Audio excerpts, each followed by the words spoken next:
කොහොමද යාළුවනේ? හැමෝම හොඳින් නේද? අද මගේ යාළුවා අපේ ගෙදර ඇවිල්ලා ඉන්නේ. ඒ නිසා හැමදාම කන්නේ විදිහටම නැතුව ටිකක් විශේෂ කරලා කෑම එක හදාගන්න අපි හිතුවා. අපි ඉතින් හැමෝම නැත්තම් කරන්නේ බොහොමයක් දෙනා බතුයි වෑංජනයි හදාගන්න කෙනෙක්.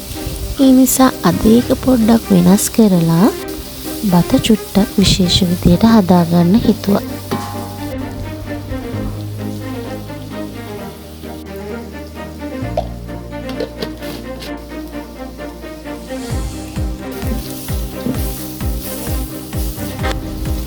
මේ බත් එක ෆ්‍රයිඩ් රයිස් එකකට චුට්ටක් වෙනස්, බිරියානි එකකුත් නෙවෙයි, ඒ ටිකක් වෙනස්. ඒ දෙකමත් නෙවෙයි, නමුත් ඒ දෙකට ටිකක් සමාන විදිහට තමයි හදාගත්තේ.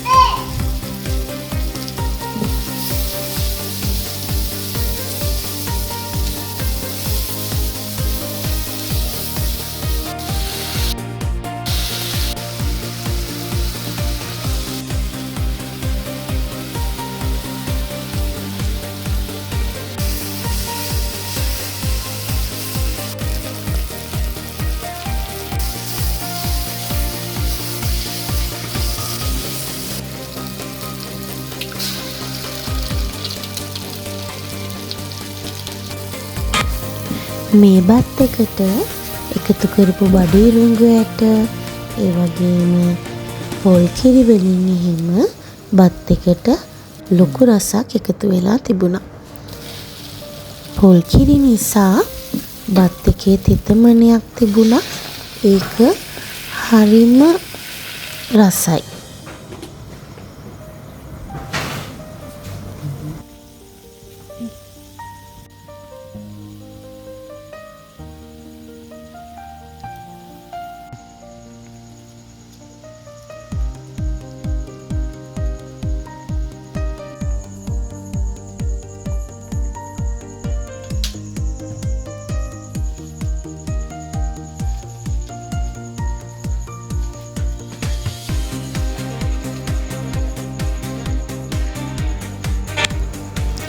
බත් එකට පොල් කිරි එකතු කරපු නිසා බත් එකේ තෙතමනයකුත් තිබුණා. ඒ වගේම කිරි රසත් එකතු වෙලා තිබුණු නිසා වෙනස්ම රසක් ආවා. මේ කෑම එකට ඇත්තටම මේ බත් එකට වෑංජන ඕනෙම නැහැ. බලන්නකො ලස්සන පාට. මේක ලස්සනයි වගේම රසයි. මේකට වෑංජන ඕනත් නෑ ඇත්තටම කෑම එක කන්න.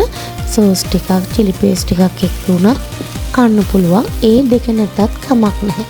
ඒ වුණාට අද අපි මේක කන්න චිකන් හොදි එකක් හදාගත්තා.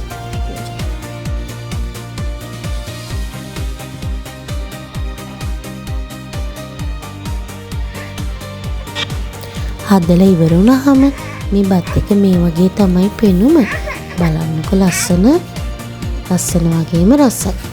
අපි ඉතින් අද වෙනසකටත් එක්කන් කෙහෙල් කොලේ තමයි කෑම එක කෑවේ.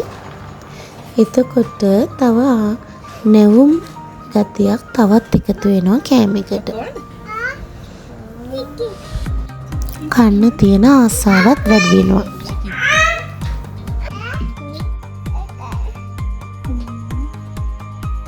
බලන්නකෝ අපේ චූටි මහත්තයාත් කෑම කන්න ඇවිල්ලා ඉන්නේ. වෙන වෙලාවක කෑම කවනවා තියා ළඟට ගෙන්න ගන්නත් අමාරු එකේ මේ වගේ කෙහෙල් කොලයකට එහෙම කෑම දාගත්තා. එයාලා ආසාවෙන් එනවා කෑම කන්න. හුඟක් නෙමෙයි ඉතින් කටක් දෙකක් කනවා. ඒක ඉතින් ලොකු දෙයක් නේ. පුළුවන් නම් ඔයාලත් හදලා බලන්නකෝ. හදලා රසද කියන්නකෝ. එහෙනම් ගිහින් එන්නම්.